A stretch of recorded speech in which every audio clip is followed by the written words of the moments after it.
Olá, Nutri! Tudo certinho por aí? Hoje a gente está trazendo mais um Atualiza Nutri, o trabalho que a gente faz com tanto carinho para manter você sempre atualizada com assuntos de ponta para você desenvolver o seu trabalho da melhor forma possível. Bom, se você não me conhece, eu sou a Amparo. Junto com a Letícia e com você, nós somos três para nutrir, para levar a nutrição a um outro patamar e melhorar a qualidade de vida, a saúde e a longevidade de quem estiver por perto. Hoje no Atualiza Nutri, a gente está trazendo um assunto que é super importante. Nós vamos falar de uma doença de altíssima prevalência em caráter mundial, e inclusive no Brasil, ela é um problema de saúde pública. Portanto, mais cedo ou mais tarde, você vai se deparar com ela, seja no seu consultório, no seu restaurante, até mesmo na sua família. E se você ainda não descobriu que doença é essa, deixa eu te falar, é a anemia. Particularmente, a gente vai falar sobre anemia por deficiência de ferro. Então, já deixa eu compartilhar minha tela com você para a gente entender aqui o que o artigo nos fala. Nesse Atualiza Nutri, a gente está trazendo para você esse relatório de recomendações e diretrizes, que é uma publicação do Ministério da Saúde. Esse protocolo começou a ser desenvolvido pela equipe do Ministério de Saúde lá em 2023. E o que a gente está trazendo aqui ainda é uma versão preliminar, tá? Ele pode ser modificado, então, de repente, dependendo de quando você está assistindo esse vídeo, pode ser que a gente já tenha outras alterações que tenham sido publicadas. E, gente, eu quero começar, já falei um pouquinho lá no começo do vídeo, mas por que é tão importante a gente falar sobre anemia por deficiência de ferro? Porque ela é o tipo mais prevalente de anemia. E ela é super democrática. Ela atinge com igualdade todas as faixas etárias e todos os níveis socioeconômicos. Mas é claro que a gente tem que abrir aquele parênteses super importante para lembrar que sempre a população economicamente mais desprovida vai estar mais exposta aos fatores de risco. Então a gente pode encontrar sim uma prevalência maior nas camadas mais inferiores de desenvolvimento socioeconômico, bem como nos países em desenvolvimento, por razões óbvias, né? No Brasil, ela é um problema de saúde pública, principalmente na primeira infância. Crianças de 1 e 2 anos têm uma altíssima prevalência de deficiência de ferro, dessa anemia por deficiência de ferro, e em crianças abaixo de 5 anos, estima-se que 50% da população seja atingida por esse tipo de anemia. E isso é uma coisa muito deletéria, porque a anemia compromete o crescimento e o desenvolvimento, inclusive o desenvolvimento intelectual, e pode comprometer a produtividade dessa criança lá na vida adulta.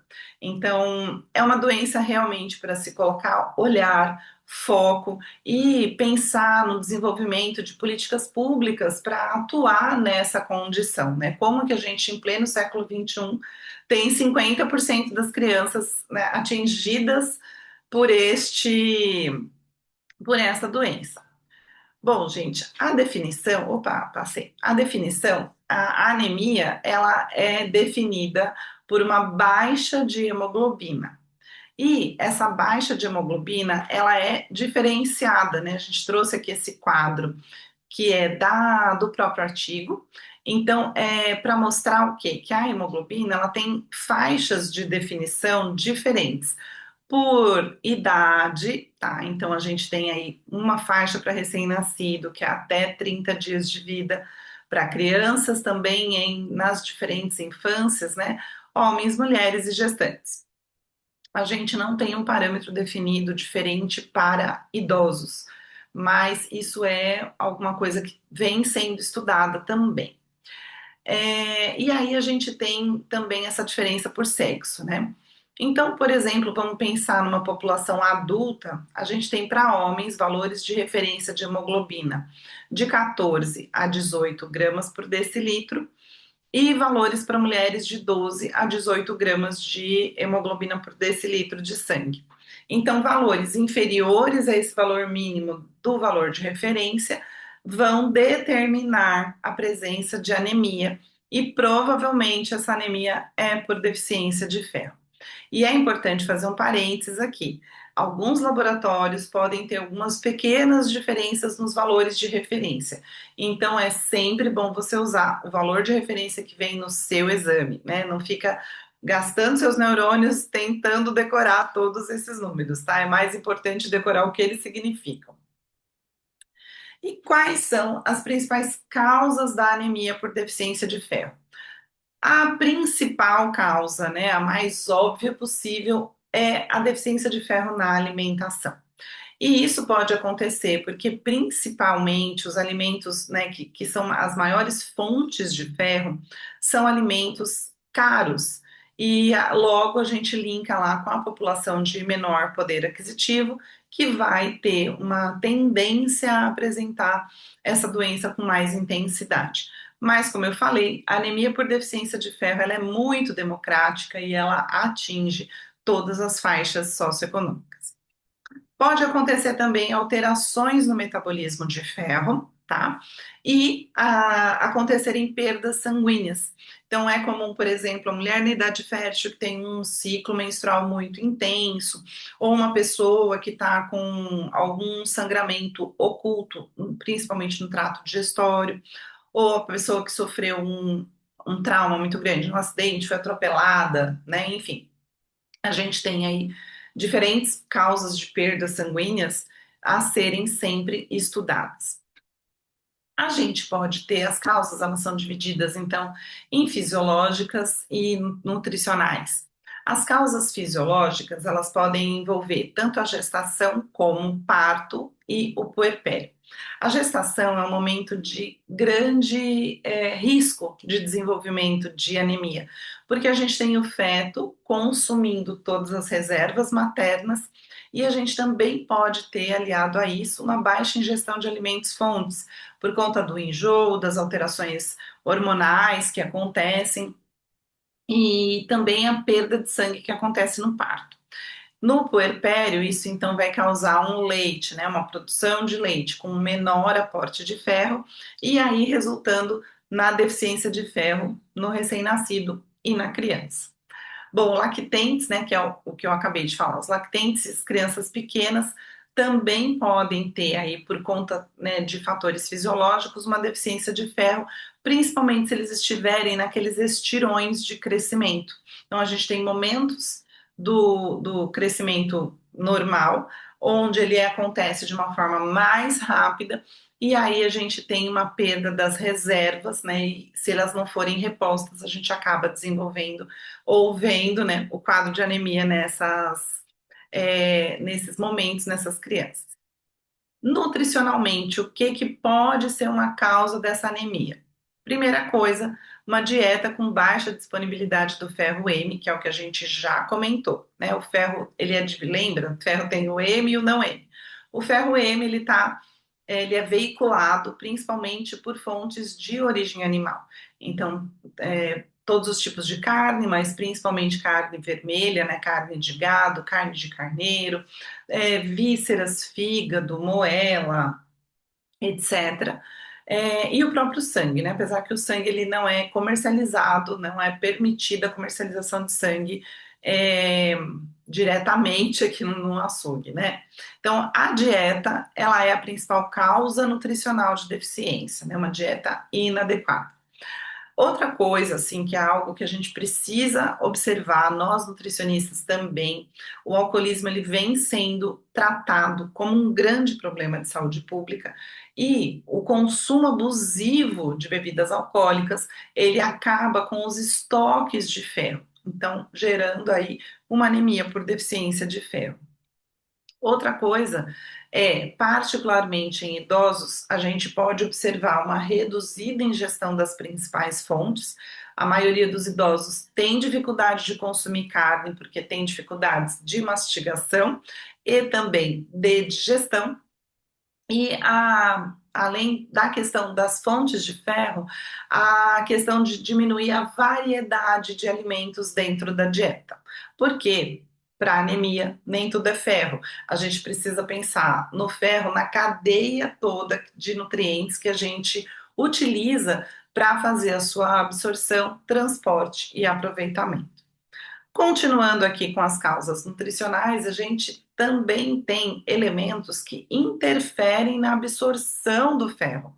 Um deles, é o danado do omeprazol e todos os zols aí da vida.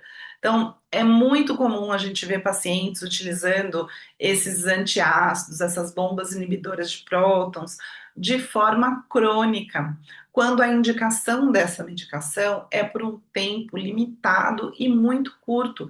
Geralmente não excedemos 14 dias de indicação desse tipo de medicação.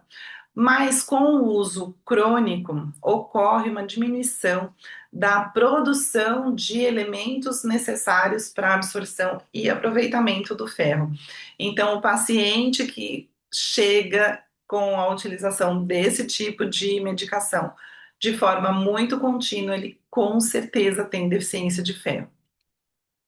E, além do mais, a ingestão de antinutrientes. Então, todos aqueles fitatos, fosfatos, oxalatos e taninos que estão presentes, né, em muitos vegetais e nas leguminosas.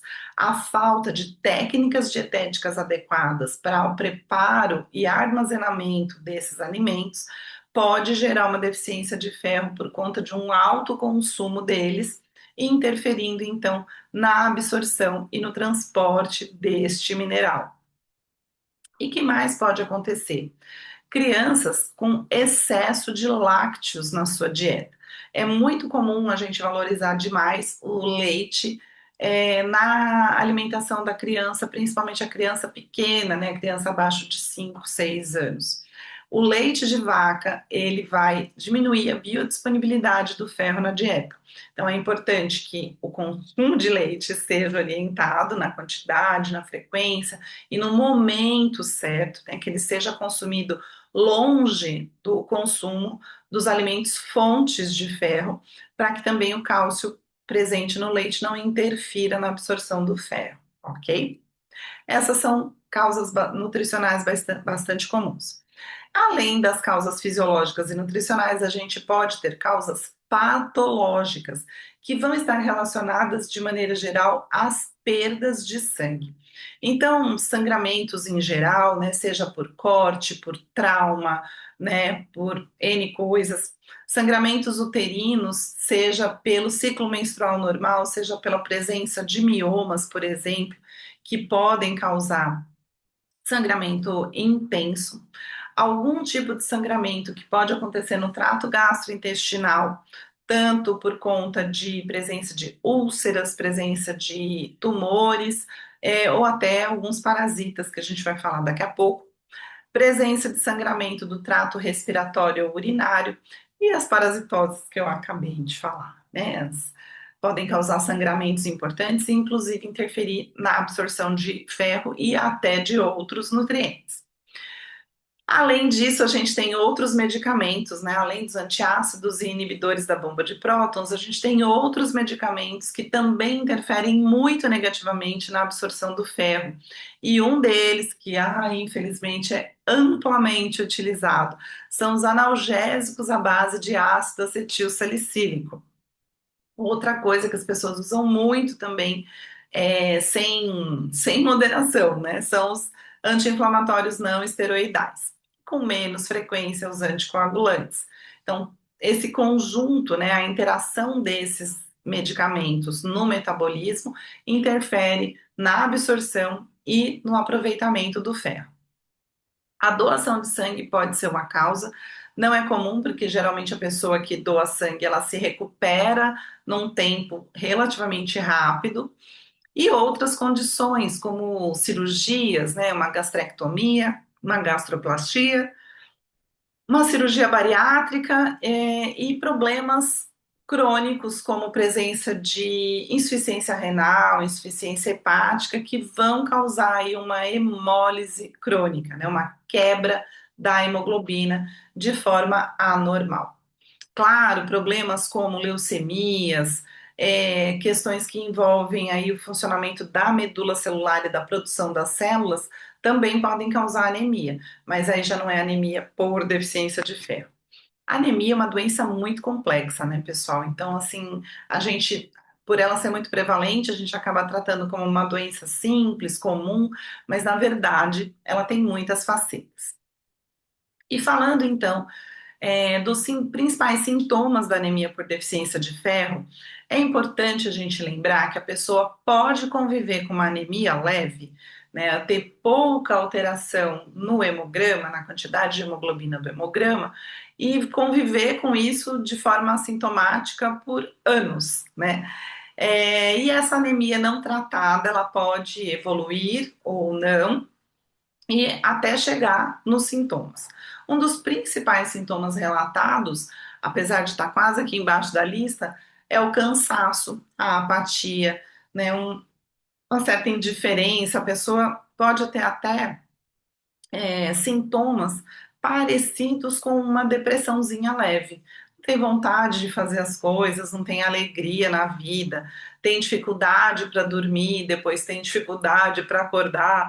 Então, a gente tem uma gama muito extensa de sintomas.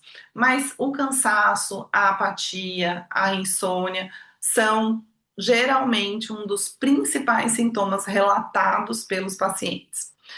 De maneira geral, a gente também vai ver uma palidez cutânea, apesar de que muitos médicos já nem usam mais de ver a palidez palpebral, porque ela não tem uma relação tão direta com a anemia, mas também pode acontecer icterícia, hepato ou esplenomegalia, né, aquele inchaço do abdômen, equimoses, algumas manchinhas na pele, petequias, tá?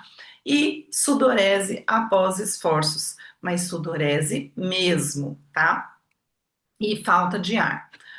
Bom, aqui a gente trouxe para vocês verem uma tabela que veio diretamente do artigo. Deixa eu me colocar aqui para baixo.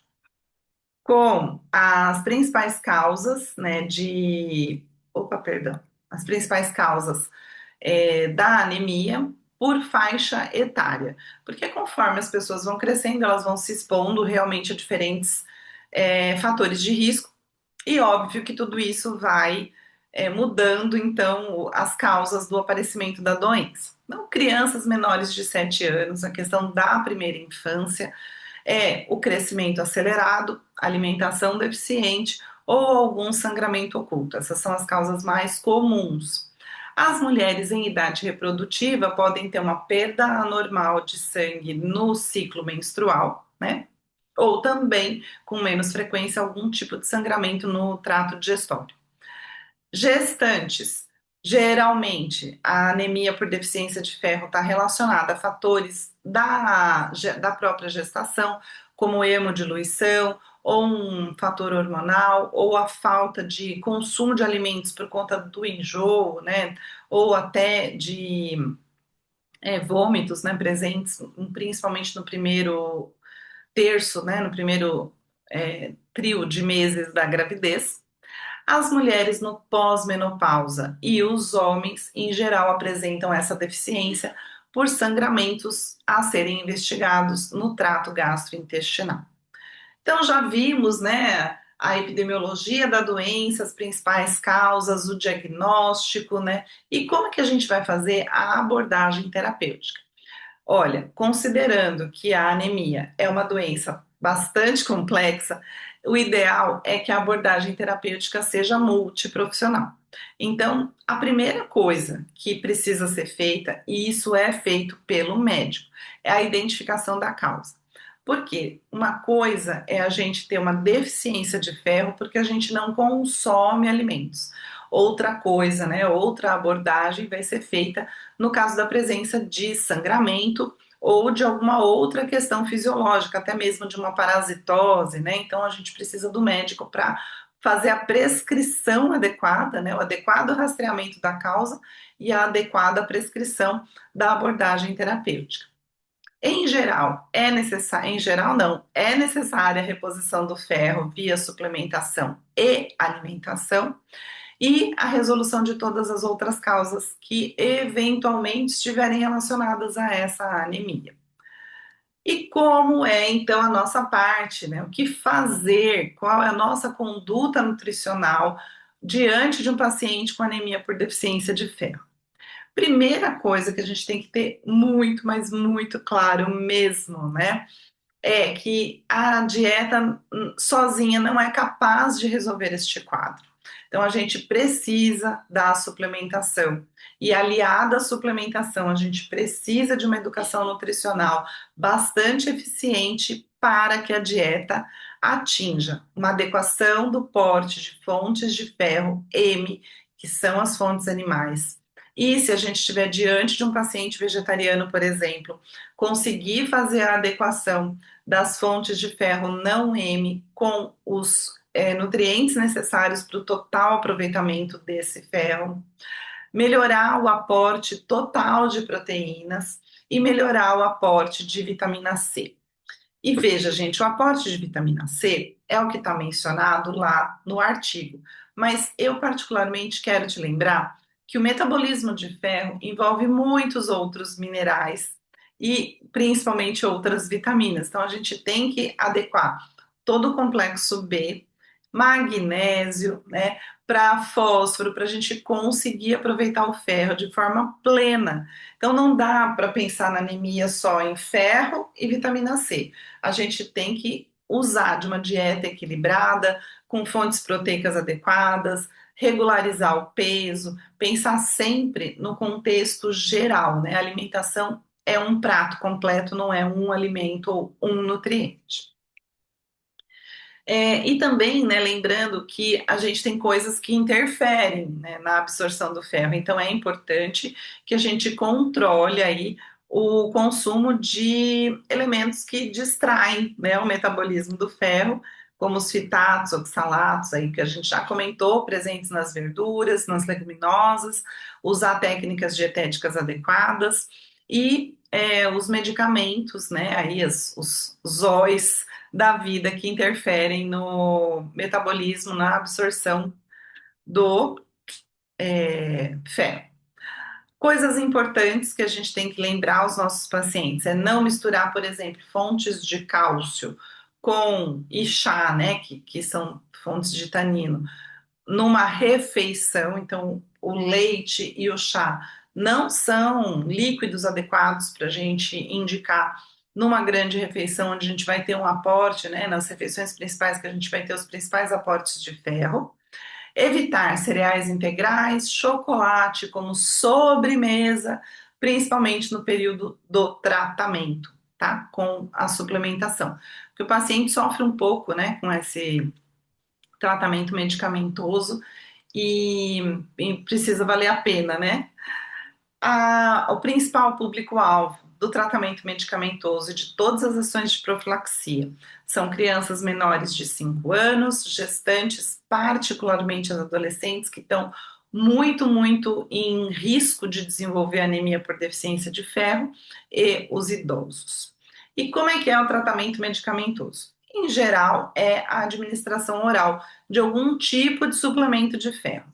O que a gente mais tem aí em termos de saúde pública, em termos de medicamentos disponíveis, é o ferro ferroso, administração do ferro ferroso, ou administração do ferro férrico. Então, o ferro ferroso é aquele famoso Combiron, e ele é um tipo de suplementação que é aquela que eu falei que dá um certo efeito colateral, né? Então, as fezes ficam escuras, o intestino fica com uma certa inflamação, uma certa irritação, a pessoa pode ter um retrogosto de ferro na boca, né? E ter até alguma dificuldade digestória utilizando esse ferro. É importante que a gente indique fontes de vitamina C concomitante. Então, olha, vai tomar o ferro, toma com um suco de laranja, com um suco de limão, enfim, com algum elemento que favoreça aí essa rápida absorção. Ele precisa ser tomado em jejum e a pessoa tem que esperar por volta de 2 horas para consumir uma refeição, que é para não ter nenhum problema na hora de absorver esse ferro.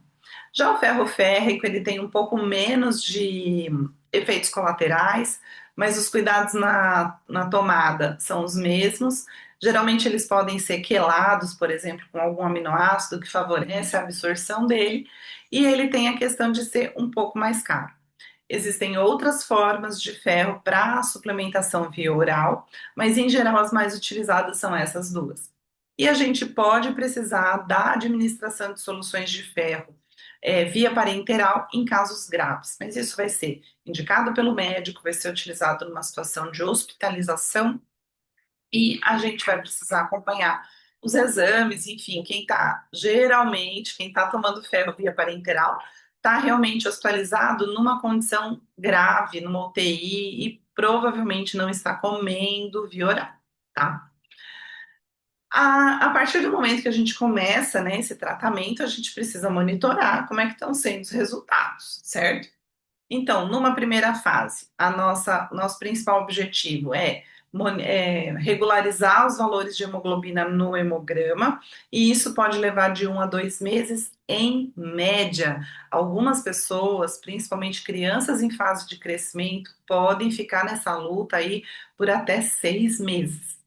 E na fase 2 a gente quer repor os estoques de ferro, onde a gente vai, além do hemograma, também monitorar a ferritina, que precisa estar aí acima de 30 nanogramas por decilitro.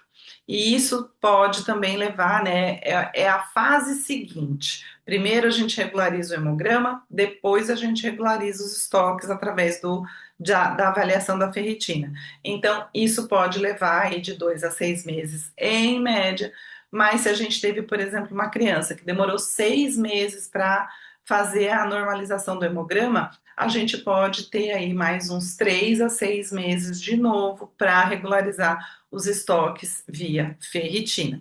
Então, todo caso precisa ser avaliado individualmente, tá?